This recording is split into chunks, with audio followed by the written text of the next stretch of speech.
부활주일 참 너무 적절한 찬양이었습니다. 자주 이렇게 들었으면 좋을 것 같은데 너무 감사합니다. 오늘 우리 주님 2000년 전에 부활하셨는데 예수님의 부활이 우리의 부활인 줄로 믿고 여러분 축하드립니다.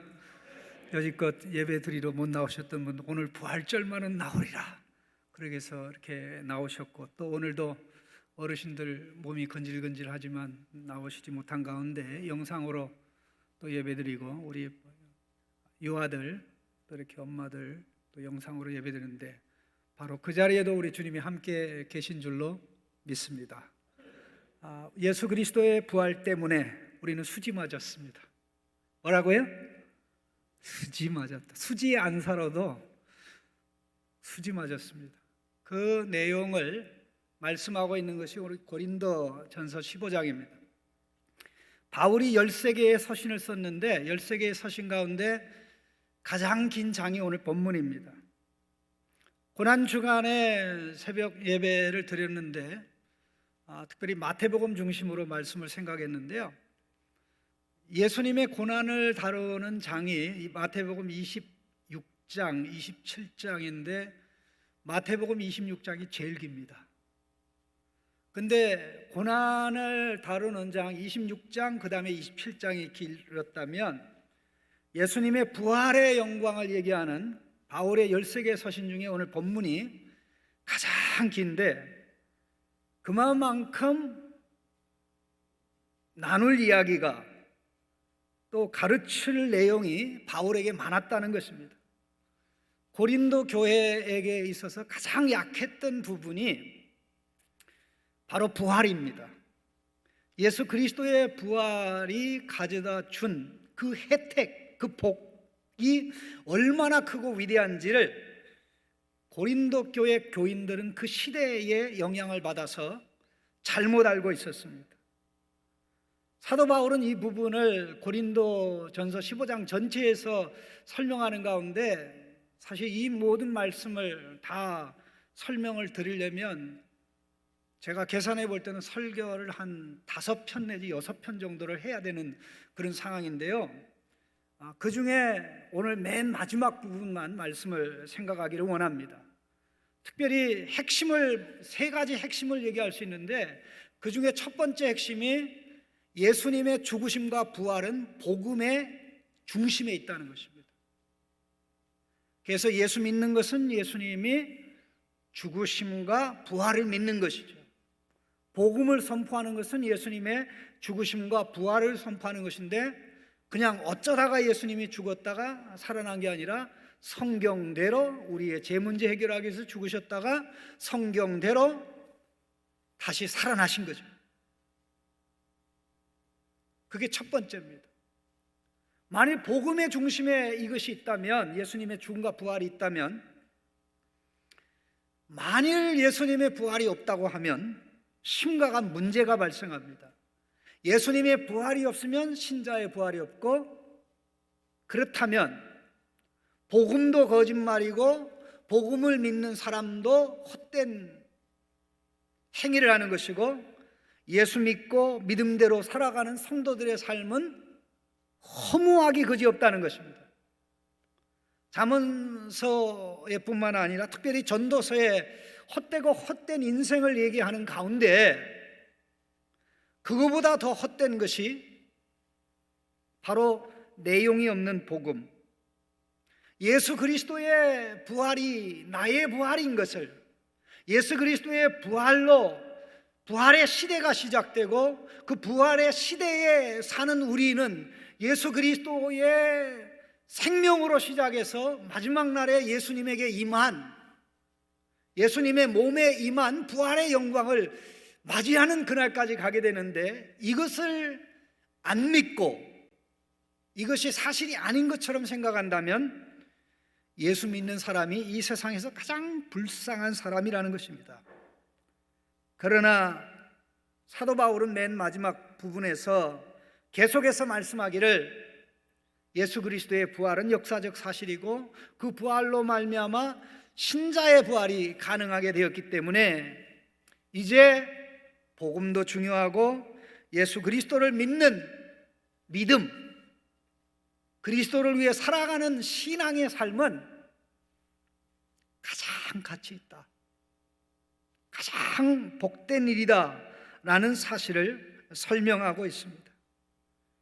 어차피 우리가 살아가는 인생 가치 있게 살아야 되는데, 가치 있게 사는 그 길은 그리스도 예수 안에, 죽었다가 다시 살아나신 예수 그리스도 안에 있다는 사실을 예수님의 부활을 기념하고 기뻐하는 오늘 이날 다시 한번 새기면서 우리의 모든 의식과 생각을 예수님의 부활에 두고 살아가는 은혜가 있기를 주님의 이름으로 간절히 바랍니다. 예수님 때문에, 부활하신 예수님 때문에 죄와 사망의 문제가 해결되었습니다. 사도 바울은 앞부분에서 예수님의 죽으심이 성경대로 죽으심이라고 그랬습니다. 그의 장례도 성경대로 장례 지낸 바 됐다고 했습니다. 그리고 더 나아가서 예수님이 살아나신 것도 성경대로 살아나셨다고 했습니다. 그런데 예수님의 죽으심은 죄를 해결하기 위한 죽으심입니다. 죄에서 죽음이 왔기 때문에 죽음을 해결하려면 죄를 해결해야 됩니다. 그래서 우리의 죄값으로 예수님이 십자가에 달렸고, 십자가에 달린 예수님이 이제 지옥의 고통과 형벌을 받는 죽음을 당하셨는데, 하나님께서 그를 죽음의 자리로 내버려 두시지 않았습니다.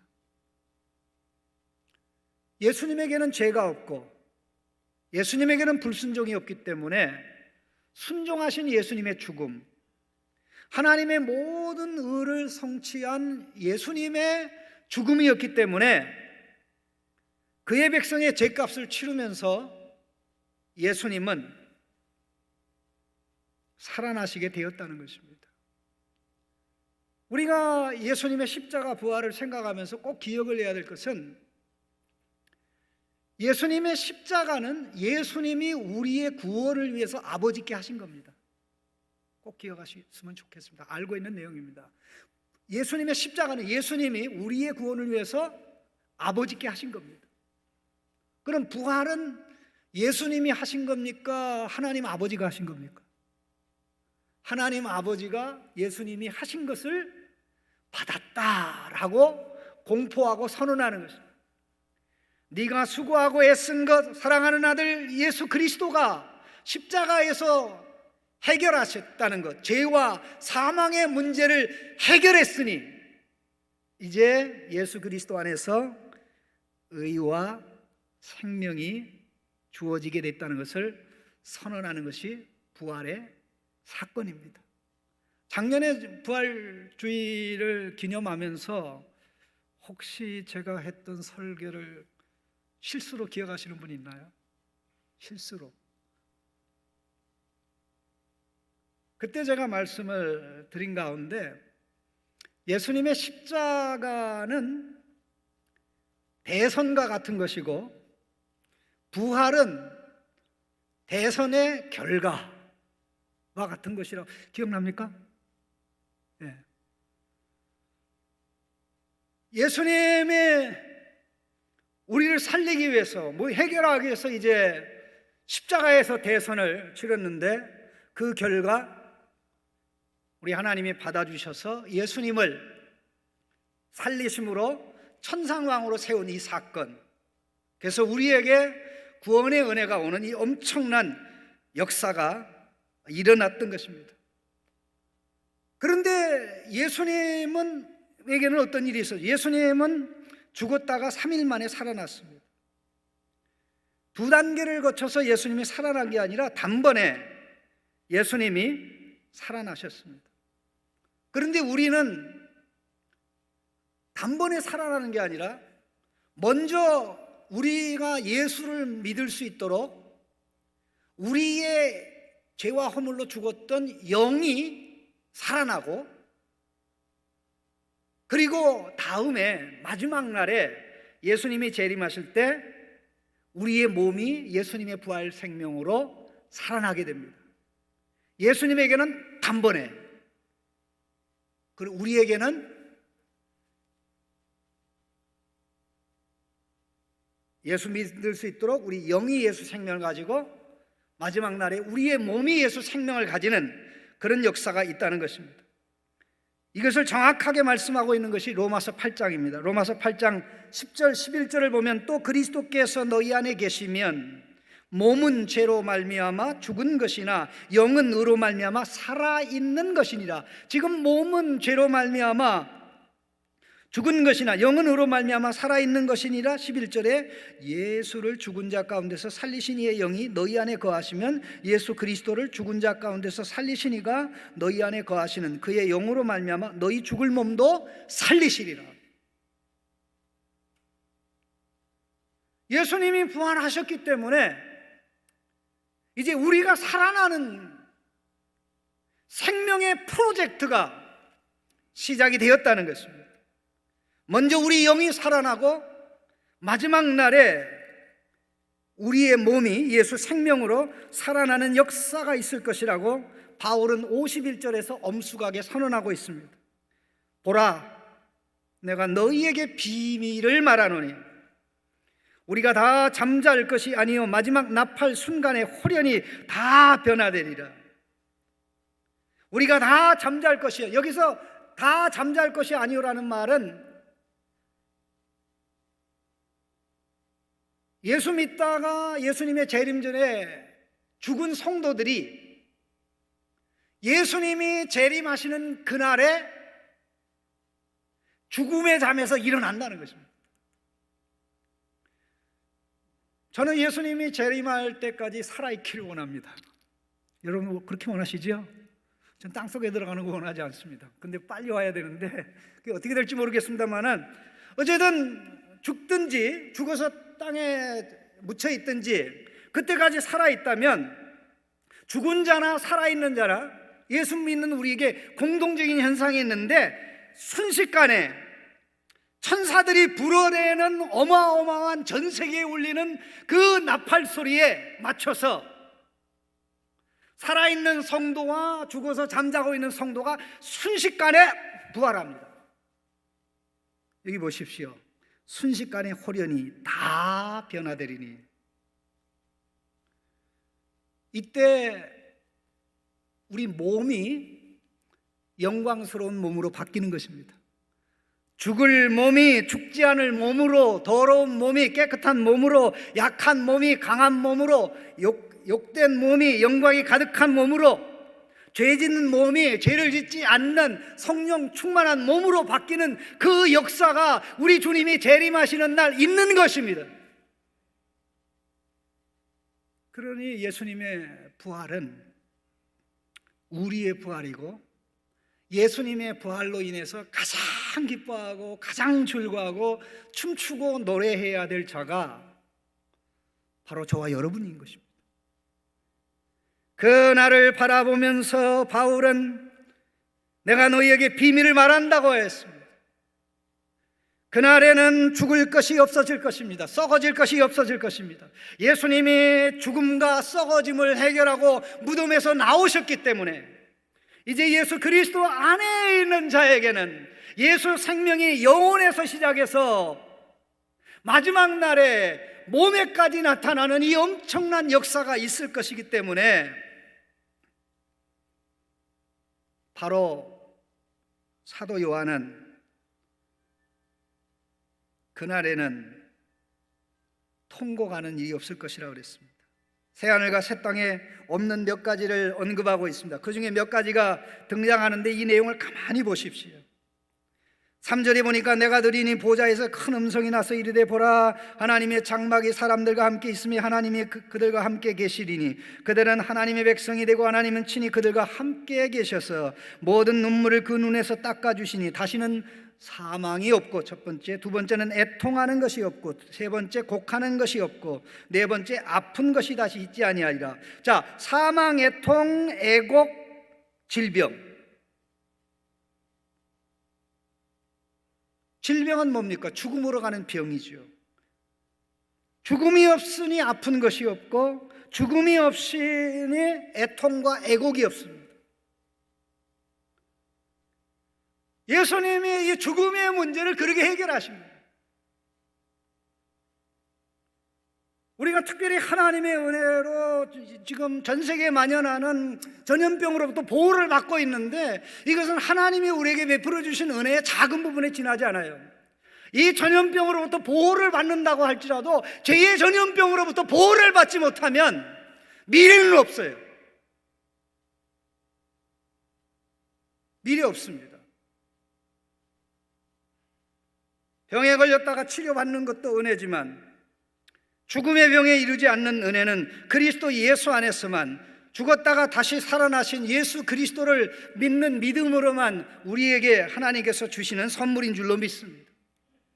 왜 이것이 중요하냐면요, 마지막 날에 이 엄청난 부활의 영광에, 몸이 영광스럽게 부활하는 이 특권과 은혜를 입는 자들만이 영원한 하나님 나라에 들어가기 때문에 그렇습니다. 50절 말씀 눈여겨보셨으면 좋겠습니다. 50절입니다. 같이 한번 읽어보겠습니다. 형제들아, 내가 이것을 말하노니 혈과 육은 하나님의 나라를 이어받을 수 없고, 또한 썩는 것은 썩지 아니하는 것을 유업으로 받지 못하느니라. 자, 여기 썩을 것과 썩지 않는 것, 썩을 것의 대표는 혈과 육입니다. 그리고 썩지 않는 것의 대표는 하나님의 나라입니다. 여기 혈과 육은 부활하지 않은 사람은, 마지막 날의 부활의, 육신의 부활의 영광에 참여하지 못하는 사람은 영원히 썩지 않고 영원히 죽지 않는 하나님의 나라를 상속받지 못한다는 것입니다. 여기서 말씀하는 하나님의 나라는 믿는 우리의 부모들이, 천국 가신 우리의 부모들이 지금 예수님과 함께 머물러 계신 그 천당이 아닙니다. 그렇게 생각하면 안 됩니다. 아직 그 나라에 들어간 사람은, 여기 50절에 언급된 영원한 죽지 않고 썩지 않는 하나님 나라에 들어간 사람은 단 한 사람도 없어요. 천당에 가 있는 분도, 지금 이 땅에 살고 있는 우리도 예수님이 재림하시는 날에 부활해 몸이 영광스럽게 부활해야 비로소 들어갈 수 있는 것입니다. 그러니 얼마나 밝은 미래가 우리를 기다리고 있는 것입니까? 혹시 여러분 인생 어둡다고 생각하십니까? 앞길이 안 보인다고 생각하십니까? 혹시 내 이 어려운 인생 어떻게 헤쳐나가야 되나? 경제적으로 어렵고 사회적으로 어렵고 바이러스로 인해서 온 세계가 지금 공황 상태에 있습니다.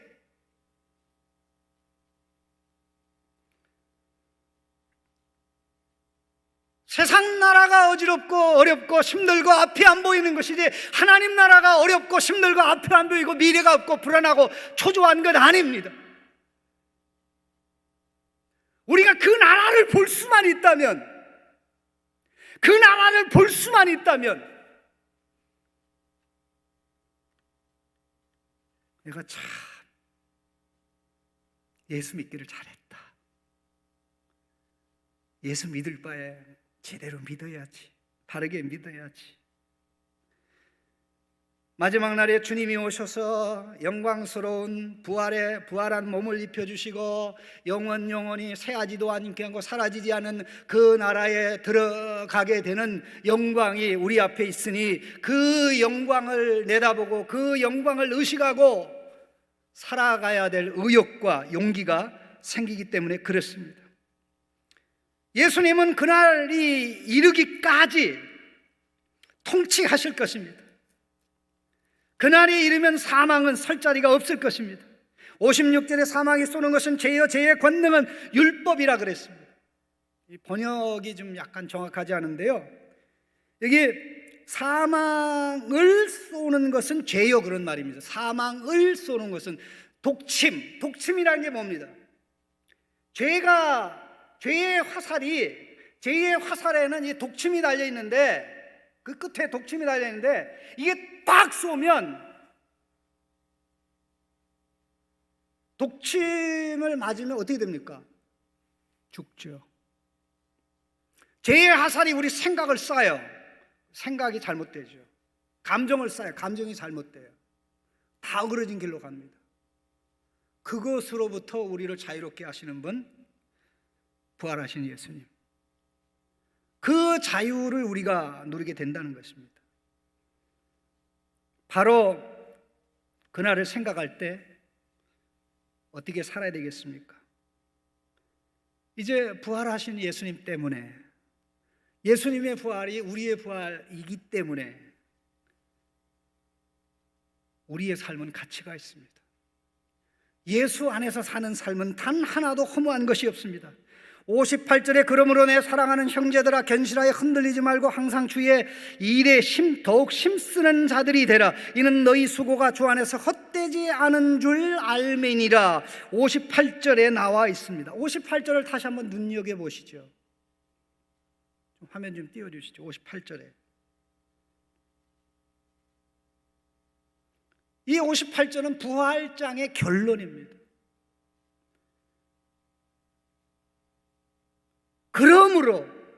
그러므로가 뭡니까? 사실 이 그러므로는 문장의 맨 마지막 부분, 이는 너희 수고가 주 안에서 헛되지 않은 줄 알고 있으므로, 주 안에서 너희 수고가 헛되지 않은 줄 알고 있으니 그러므로, 주 안에서 너희 수고가 헛되지 않다는 것은 무엇을 의미합니까? 마지막 날에 부활 때 새하늘과 새 땅에 부활한 몸을 가지고 새하늘과 새 땅에 영원한 하나님 나라에 들어가게 될 때, 그때 믿음을 가지고 헌신하며 수고하며 살아간 삶이 같이 있었다는 것을 그때 알게 된다는 것입니다. 며칠 전에 신문 기사가 났는데요, 증권과 관련된 그런 기사를 봤습니다. 외국의 큰 기업들은 엄청나게 이 한국의 주식들을 팔아 제치고 있습니다. 그런데 이 한국의 많은 부자들, 개미 군단은 어마어마하게 주식을 좀 사들이고 있어요. 한 27조인가 몇 조를 사들였다고 그래요. 왜냐하면 지금 주식이 떨어져도 이렇게 더 떨어질 수는 없기 때문에 이때 주식을 사가지고 몇 년 쟁겨놓으면 대박 날 것이라는 확신 때문에 그렇게 한다는 것이죠. 그게 이제 성공하는 경우도 있고 이제 쪽박 차는 경우도 있습니다만은 미래를 내다보고 하는 것이죠. 그때 이제 대박 나는 사람은, 야, 내가 그때 좀 간이 더 컸으면 좋았을걸, 그때 더 투자했으면 좋았을걸, 그렇게 후회할 것입니다. 세상의 주식 투자는 후회할 수도 있습니다. 그러나 하나님 나라를 위한 헌신과 희생은 단 하나도 헛된 게 없습니다. 왜 바울은 부활장의 결론으로 이 말씀을 하고 있습니까? 바울은 복음을 위해서 많은 고생을 했습니다. 이런 부활의 영광을 내다보고 있었기 때문에 그는 31절에서 이렇게 얘기합니다. 형제들아, 내가 그리스도 예수 우리 주 안에서 가진 바 너희에 대한 나의 자랑을 두고 단언하노니 나는 날마다 죽노라. 날마다 죽노라. 32절에 내가 사람의 방법으로 에베소에서 맹수와 더불어 싸웠다면 내게 무슨 유익이 있으리요? 죽은 자가 다시 살아나지 못하면 내일 죽을 터이니 먹고 마시자 하리라. 바울은 부활 사상이 너무나 분명하고 너무나 명확하기 때문에 그 마지막 부활일 때 입을 그 영광을 내다보았기 때문에 그 영광을 내다보고 날마다 십자가의 삶을 살았던 것입니다. 영적인 전투를 했던 것입니다. 33절에 속지 말라. 악한 동무들은 선한 행실을 더럽히나니. 34절에 깨어 의를 행하고 죄를 짓지 말라. 고린도전서 15장의 부활장에 권면이 나오는데 딱 3개 나옵니다. 속지 마. 깨어 의를 행하고 죄를 짓지 마. 그리고 주 안에서 너희 수고가 헛되지 않은 줄 알고 항상 주의 일을 넘치게 하라. 이 3가지입니다. 왜 그 이야기를 합니까? 예수 믿는 사람은 다 마지막 날에 영광스러운 부활의 몸을 입을 것입니다. 그리고 영광스러운 부활의 몸을 입은 신자는 영원한 하나님 나라에 들어갈 것입니다. 믿으시죠? 그런데 그 나라에 들어가서 맡게 될 역할이 다 다르다는 것입니다. 하나님이 별을 만들었습니다. 해를 만들었습니다. 달을 만들었습니다. 별들도 다 밝기가 다릅니다.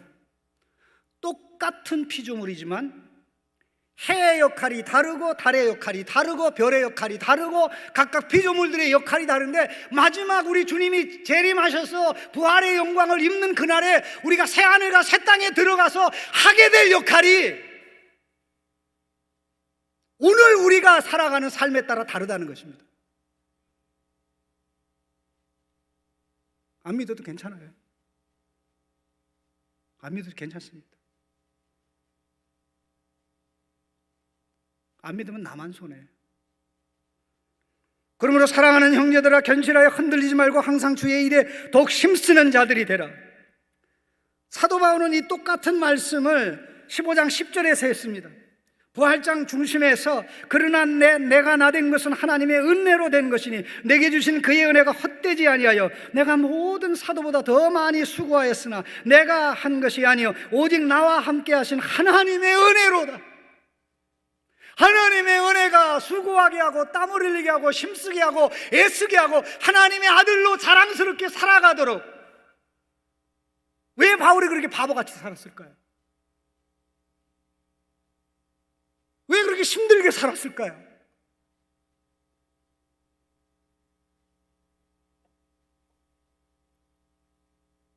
부활의 영광을 내다봤기 때문에.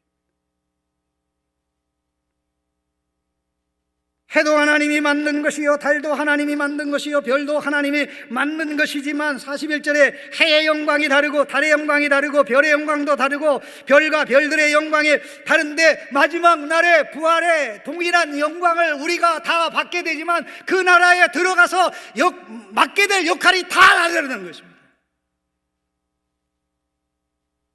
그러니까 예수 그리스도의 부활의 영광을 바라보는 사람은 그걸 내다보기 때문에 오늘 절제한다는 것이죠. 오늘 하나님의 아들로 하나님의 딸로 산다는 것이죠. 죄와 뒹굴지 아니하고 날마다 자기와 싸우고 죄에 대하여 죽고 속이지 않고 악한 동무들을 사귀지 않고 깨어 정신 차리고 의를 행하며 죄를 짓지 않으며 이 모든 능력이 어디에서 옵니까? 죽었다가 다시 살아나신 우리 주님에게서 옵니다. 그렇기 때문에 이 영광스러운 부활의 관점을 가지고 살아가는 성도는 잘난 성도예요. 지혜로운 성도예요. 현명한 성도예요. 무한한 가치를 창출하는 성도예요. 저는 우리 창신 성도님들 한 분도 예외 없이 이런 지혜롭게 믿음 생활하고 지혜롭게 성도로 살아서 마지막 날에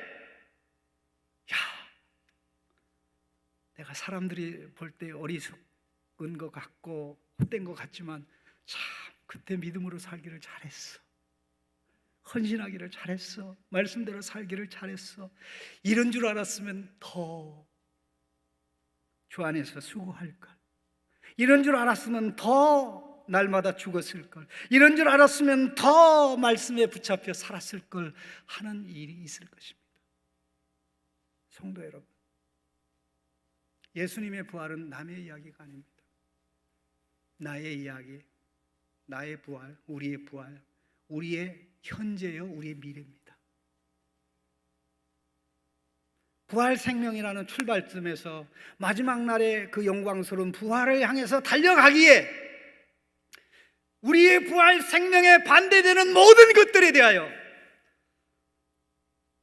등을 돌리고 생명을 향하여 한 걸음 또 한 걸음 또 한 걸음 달려나가는 성도님들이 되시기를 주님의 이름으로 축원합니다. 하나님 감사합니다.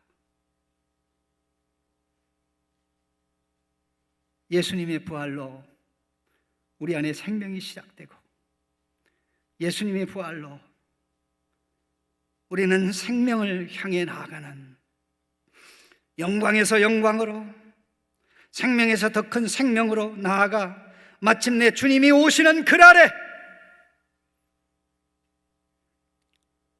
영원한 하나님 나라를 상속받아 그곳에서 해처럼 달처럼 별처럼 빛나는 역할을 부여받아 살아갈 것을 생각하며 오늘 믿음대로, 오늘 말씀대로, 오늘 성경대로 예수 그리스도 안에서 십자가로 죽고 부활로 살아가는 삶을 날마다 살 수 있는 은혜와 복을 허락하여 주시옵소서. 예수 그리스도의 이름으로 기도하옵나이다.